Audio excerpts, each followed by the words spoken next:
Hey, Emily here. It's Saturday, looking over the Gulfstream Park card. Some of these later races I think are quite playable and interesting, so I'm going to do a quick look at the 7th, 8th, and 9th race, kind of looking at some action in there, especially in the 9th race where I think both the morning line, the top two on the morning line are vulnerable, so we'll kind of dig into that. But starting with race 7, this race to me is a spread race. The favorite is the number 1 horse, Nessie, who is a 7-2 morning line favorite, and I don't think this horse is going to be super favorite. In fact, I'm not really completely sure how they bet it. Obviously, this horse is going to get used.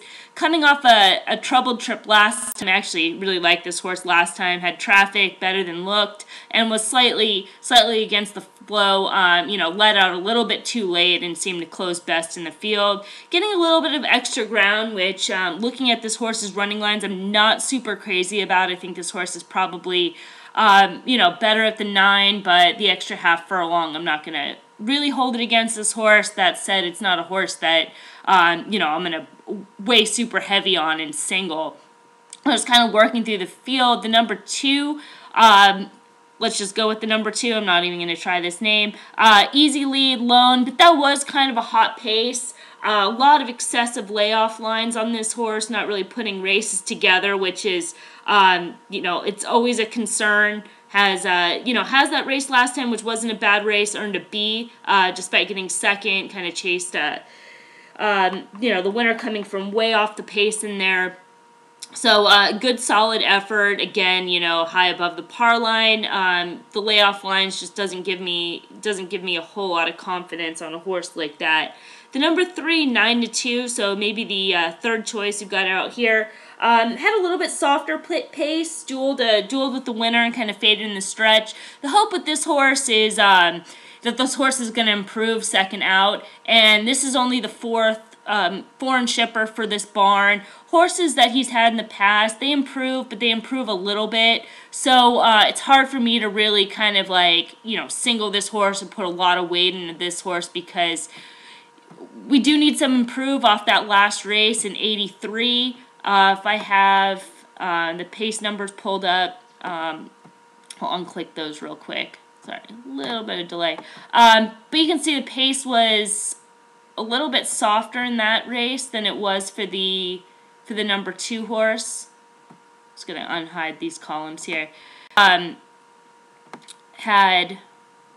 Had a little bit of softer pace, and then they came home versus, you look at the 2 where he's got this green here, still kind of kicked home a little bit. So, you're looking at that race to kind of be a prep race, but again, it's, questioning how much of an improvement and that is necessary.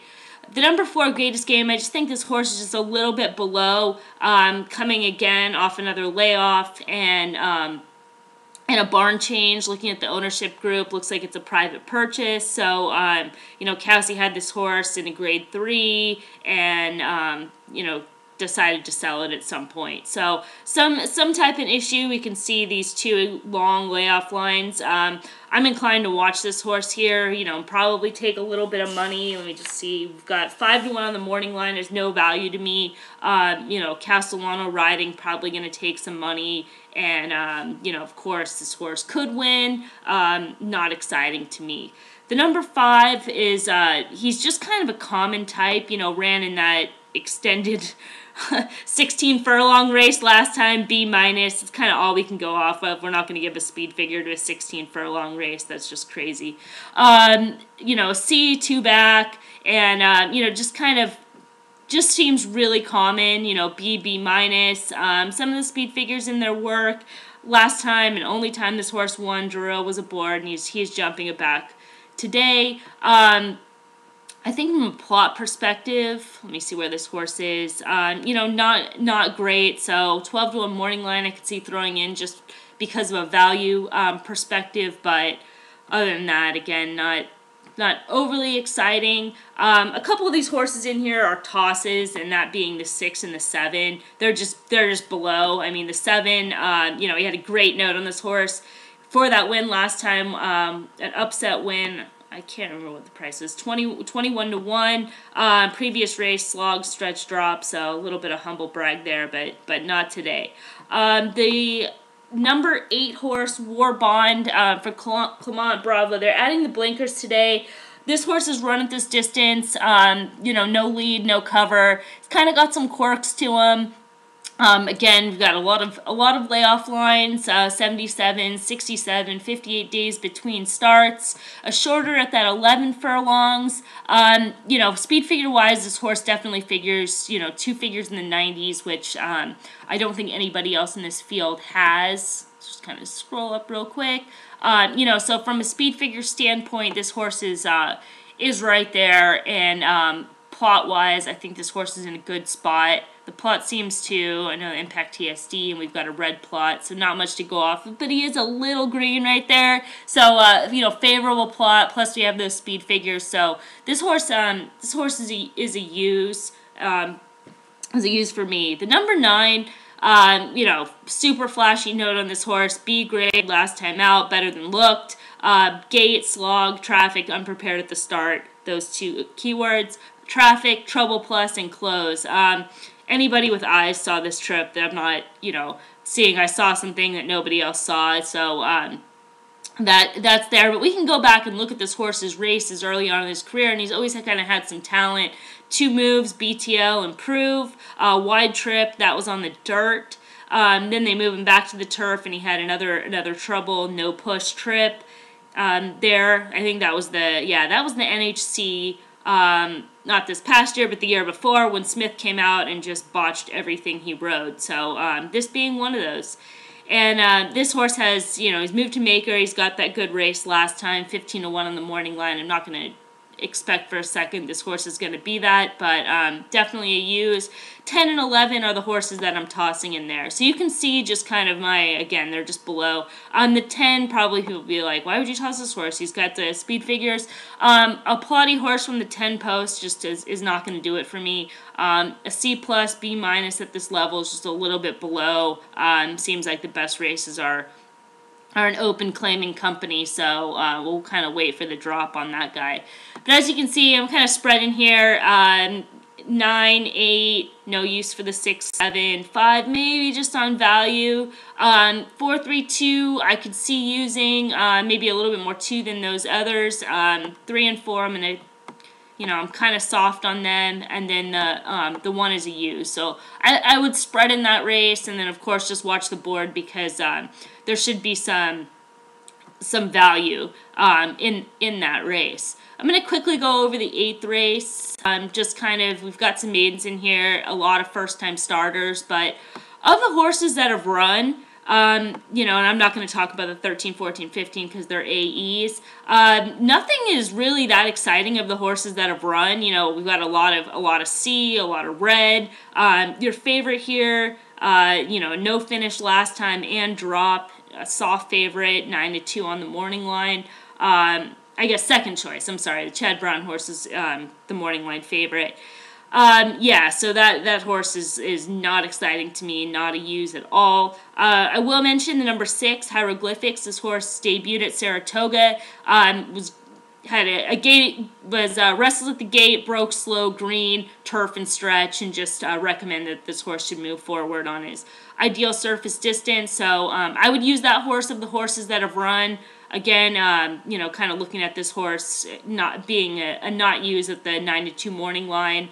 No finish is a negative, and then Jaramillo can't be bothered. He is actually riding this first-time starter for Gio, so that's a little interesting. I would look at these, other than the 6 of the horses that have run, I would definitely be leaning on the first-time starters in here. We'll pay a closer look to Storm Team next time he gets in a race that makes sense. Let's move over to the 9th race. This is the race that I believe we've got 2 soft favorites in Sandiva and Goldie Esponi. I'm not crazy about either of these horses. We'll start with Goldie Esponi because she's out here in quadrant 1, and I don't like this plot for her. She's gonna have pressure from the 8 Dickinson, who I'll get into because she had a bit of a trip last time. But 3 to 1 on the morning line. This horse is coming off a 413-day layoff. And let's go to the grid and pull this up. You know, so from a trip perspective, she's got the 8 who can kick sitting right behind her, and you know, at 3-1, that's just no value to me. Just a horse I'd want to play against. Let's look at her running lines. We've got some B pluses in here, but most of these races are at longer distances, 12, 11. Now she's running at 9. I don't know if she's going to be able to set the same type of pace. I know it was back here, but that was a lone tactics plus, and again, not in a stake race at 9. Able to set a softer pace at 11, 12 furlongs. So from a distance, layoff line, trip perspective, 3-1 on the morning line, this is kind of an easy play against for me in this race. Yeah, I would be more inclined to use the number 8. We'll clear this out and kind of pull her up. There was she was heavily bet last time. You know, really bet down, people thinking she's a real deal on turf. Speed figure wise, didn't regress, you know, kind of paired that up a little bit, 93, 94. I wasn't crazy about this ride at all. She was pretty washed out, so that's something to, you know, heavily washed out. So that's something to look for, because we don't have any other warm in here. Maybe we missed it, but nothing on record on that. And just not crazy about this ride at all. She is getting rider change today. They tried to rate her and just really took her out of her run style. She did show late run. It's a horse that likes to be in the clear. So I think this is a sneaky trip. You know, not one like the Mike Maker horse I showed in the other one that was like real obvious, like everybody saw the trouble. This is a real subtle trip here, and so I think this horse is a little bit interesting, especially given where she is in the plot. Just might fall into a great trip with the rider change. So the other horse here is Sandiva. See if I can click over. Go to the number 6. B plus last time out, Marshall River, which is a common race for a few of these, got a B plus. Perfect flow, great. You know, I thought that race was actually pretty awesome. But this trainer comment, I think, is important. The trainer after the race was hitting at a retirement breeding plan and that they may try for one more race. I think even this prep 2 back, you know, the trainer was questioning bringing her back for a 6-year-old campaign. And, you know, from a distance-wise, she's won at 9. I think she won this race last year, I believe. Where are we here? Yeah. Won this race last year, but that was at a shorter distance at 8.5. I'm not super crazy about her at this extra distance. I think that's a vulnerability. And also this 96 figure. This is the best she's ever run in her career. I'll sort from her speed figure standpoint. You know, career best last time out when they're hinting at retirement at a distance that may or may not be ideal. Let me flip over to the plot. Plot-wise, you know, is in a good spot, but there's just some other knocks in there, and it really comes down to at 5-2. I'm going to take a shot against both these horses. I just think there's value elsewhere. I talked about Dickinson, who should fall into a good trip.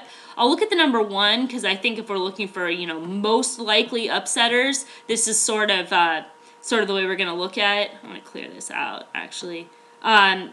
Just so I don't have the speed figure sort on there. We'll look at the number 1.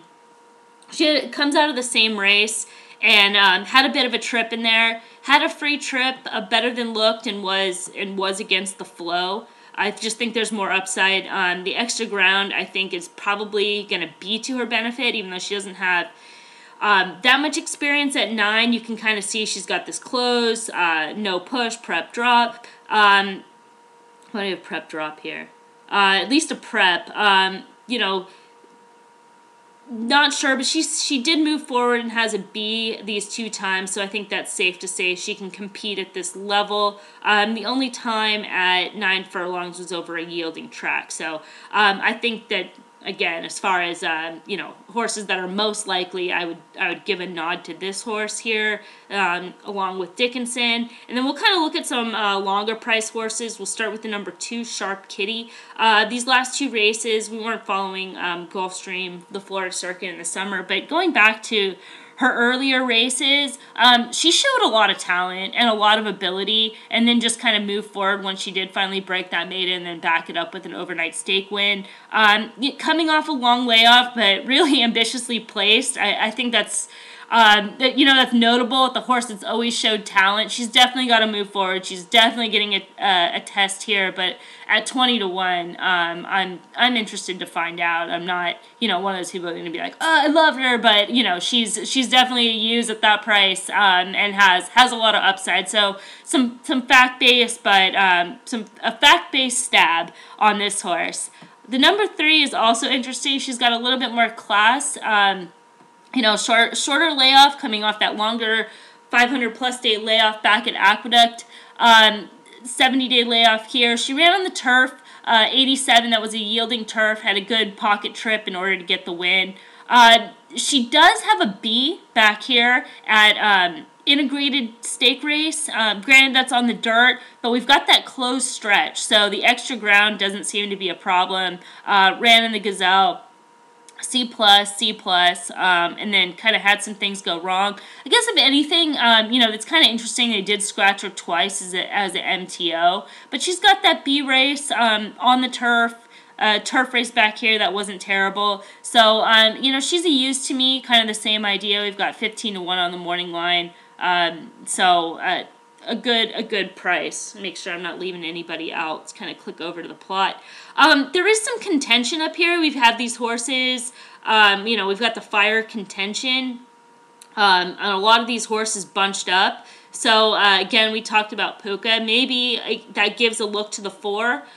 She seems a little bit on her races a little bit below, but maybe she does get that pace scenario, and if anything fills up underneath, an underneath spot, a little bit soft, B minus. I'll kind of sort this out. We'll look at just those graded stake races. A little bit soft, C plus, B minus. So on class, maybe a little bit below, but trip wise, maybe could get the win. We have 2 favorites that I'm playing against. I wouldn't necessarily not use a 20-1 shot that could close and get the win, and then again for underneath.